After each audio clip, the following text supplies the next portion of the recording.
तो अब तक आपने देखा ऑक्सीना मिडनाइट और कॉर्वस क्लेयर ने एटलांटिस के राजा को मार के सोल स्टोन ले लिया। टोनी ने रिक्रूट किया पिएट्रो को। थॉर पहुंचा अवेंजर्स के सीक्रेट हेडक्वार्टर्स में टाइम स्टोन लेने। वहाँ पे लोकी आया। लोकी ने बोला कि मैं ये सब तब रोकूंगा जब तुम्हारा पूरा खानदान खत्म हो जाएगा। लोकी टाइम स्टोन लेके भाग गया। सारे एवेंजर्स लोकी से फाइट करने गए। वहाँ पे उल्टा लोकी ने ही रेड स्टोन भी ले लिया। एंड में नेमोर आया बचाने सबको और टोनी का प्रस्ताव है कि हम कैप्टन अमेरिका को जिंदा करें। अब आगे स्वागत है सभी का। दी एवेंजर्स मूवी कैसी होती है अगर वार्नर ब्रदर्स खरीद लेता मार्वल को। चैप्टर 3 के एपिसोड 21 में और थर्ड और लास्ट पार्ट पुराने एपिसोड्स की लिंक मिल जाएगी डिस्क्रिप्शन में। बाकी बिना देरी से देरी किए लेट्स बिगिन।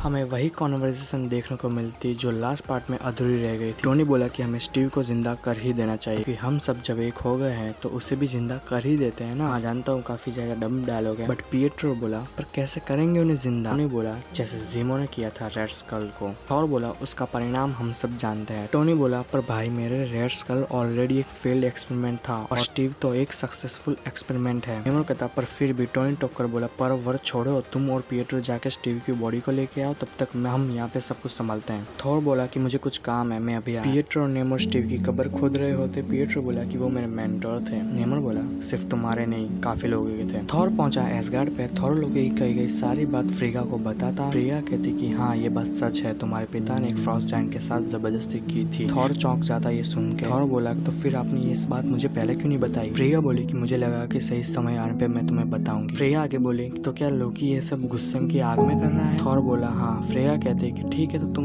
वो सब छोड़ो तुम आए हो तो यहाँ पे थोड़ा खाना वाना खा के जाना। थॉर हंस के हाँ बोलता। मतलब कि कैरेक्टर्स में ना ही कोई डेप्थ है और ना ही कैरेक्टर आर्क है। सैरन कार्टर उसकी और स्टीव की फोटोज देख रही होती। वहाँ पे पैगी कार्टर आती है और कहती कि अब तुम्हें मूव ऑन कर देना चाहिए वो नहीं आने वाला। सैरन मान जाती मूव ऑन करने को। सैरन पहुंचती वही स्टैच्यू के ऊपर वन लास्ट टाइम और वहीं पे खड़ी रहती। पिएट्रो, नेमोर और स्टीव की बॉडी को लेकर स्टार्क टावर आते। टोनी और विजन सीरम को इंजेक्ट करते और थोड़ी मशक्कत के बाद ही कैप्टन अमेरिका जिंदा हो गया। वोट के पहले तो कंफ्यूज होता कि ये सब क्या चल रहा है। उसे टोनी दिखता। स्टीव टोनी को गुस्सा मारता। सारे उसे रोकते। तभी स्टीव दिखता खिड़की से बाहर ब्रिज पे कैप्टन अमेरिका की बड़ी सी शील्ड और ये देख के उसे याद आता कि वो तो मर गया था। सैरन कार्टर स्टैच्यू के पास से जाने लगती। तभी वहाँ पर पीछे आता स्टीव। दोनों एक दूसरे को किस करते। तभी टोनी कहता कि तुम्हारे जाने के बाद गालियाँ खाई और तब तुम्हारे आने के बाद गुस्सा खाया। क्या तुम अब हमारी मदद करोगे उस कमीने को हराने में। कैप्टन हाँ बोलता। थॉर भी वहाँ पे आता और स्टीव को जिंदा देखकर खुश होता। सारे शूटअप करते। लोकी अपने अड्डे पे बैठा होता। सोकोविया वहाँ पे अवेंजर्स आए। फाइनल फाइट शुरू हुई। थॉर बोला कि मैंने हमारी माँ फ्रीगा से बात करी उन्होंने मुझे सब सच बताया पर तुम ऐसे बदले की आग में अंधे नहीं हो सकते। लोकी कहता कि बिल्कुल हो सकता हूँ मैं मेरी माँ को मार डाला। फाइट के एंड में विजन सारे स्टोन्स ले लेता। थॉर लोकी की छाती में स्टॉर्म ब्रेकर मारता और लोकी थॉर के हाथों में अपना दम तोड़ता। सारे अवेंजर्स स्टैंड टॉल करते। जीत की खुशी में विजन अपनी वाइफ जेसी को सरप्राइज देता जो था उसका रिविलिएशन की वही विजन है इतने टाइम से। विजन बोला कि इसलिए मैं तुम्हारे साथ नहीं कर पा रहा था। जैसे बोली कि कोई बात नहीं प्यार में संभोग जरूरी नहीं है। फिर से यहाँ पे कोई कैरेक्टर डेप्थ नहीं कुछ कैरेक्टर आर्क नहीं है पर ये सारी चीजें फिक्स होगी इसकी बात की सीरीज में जहाँ पे मैं इसका एक्सटेंडेड कट बताऊंगा। उसे देखने के लिए सब्सक्राइब कर दो। टोनी नई जगह ढूंढता अवेंजर्स के लिए जो कि थी उसकी मॉम डैड का पुराना घर। वो कहता कि वहाँ पे बीच में एक टेबल होना चाहिए और उसके ऊपर बड़ा सा एक ए होना चाहिए लिखा हुआ अवेंजर्स और उसके आसपास 6 कुर्सियां। पिएट्रो को नौकरी लग जाती। उसकी माँ जेल में खुश होती। टोनी खड़ा होता स्टीव के माँ के घर के पास। स्टीव आके बोला कि तुमने बैंक के पास से घर कैसे लिया वापस। टोनी बोला कि मैंने पूरी बैंक ही खरीद ली। दोनों हंसते हुए अंदर जाते। नेमोर को लेने कीमा और उसके पिताजी आते। नेमोर कहता कि पर मुझे पहले मेरी माँ से मिलना है और चला जाता वहाँ से। कीमा उसको मास्टर में भरी नजर से देखती रहती। पिएट्रो दौड़ रहा होता और उसके ऊपर टोनी उड़ रहा होता अपने आयरन मैन सूट के साथ। अभी मूवी एंड हो जाती।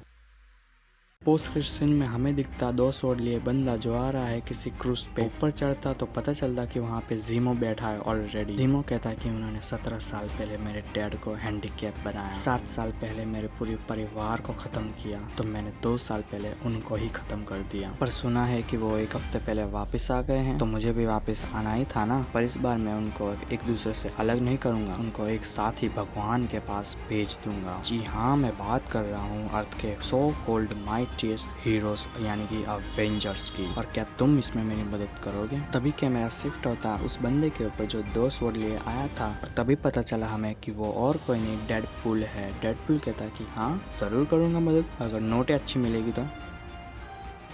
अगर आपको वीडियो पसंद आया हो तो एक लाइक करना, शेयर करो, कमेंट करो। बहुत जल्द मैं इसके एक्सटेंडेड वर्जन को भी लाने वाला हूँ, इसमें कैरेक्टर्स को थोड़ा सा कैरेक्टर आर्क दूंगा मैं। उसे देखने के लिए सब्सक्राइब करो। मैं मिलूंगा नेक्स्ट वीडियो में, तब तक के लिए जय श्री राम।